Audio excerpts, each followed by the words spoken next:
নমস্কার বন্ধুরা, নীলি রান্নাঘরে সবাইকে অনেক অনেক স্বাগত জানাই। বন্ধুরা, আজকে দেখুন চুনো মাছ নিয়েছি, একদম টাটকা। আর মাছগুলো কিন্তু আমি বেছে ধুয়ে একদম রেডি করে নিয়েছি।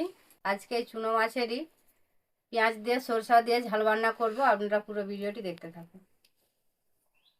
তো দেখুন, মাছের ঝাল রান্নার জন্য এখানে আমি 4টে মতো শুকনো লঙ্কা নিয়েছি, আর গোটা জিরা নিয়েছি, আর নিয়েছি সরষে অল্প করে, এগুলো বাটা হবে।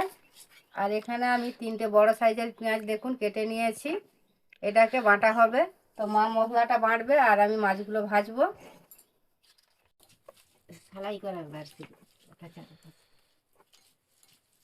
বন্ধুরা, মাছের মধ্যে নুন হলুদ মাখিয়ে নিলাম। আর আজকে বাড়িতে আমাদের সব রান্নাবান্না হয়ে গেছে। চুনো মাছটা আপনাদেরকে রান্না করে দেখাচ্ছি। আপনারা তো কে কীরকম রান্না করে আমি তো জানি না, তবে আমি কিভাবে রান্না করছি সেটাই দেখতে থাকুন।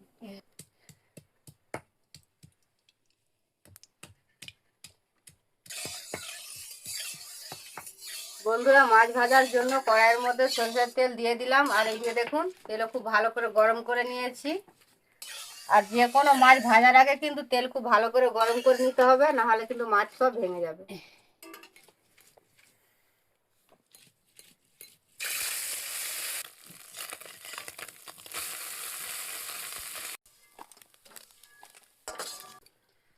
তো বন্ধুরা, সব কটা মাছ আমি ভেজে নিয়েছি।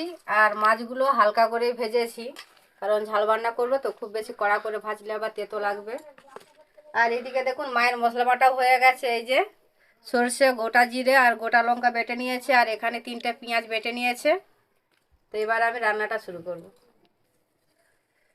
দিয়ে দিচ্ছি কড়াইয়ের মধ্যে সরষের তেল পরিমাণ মতো।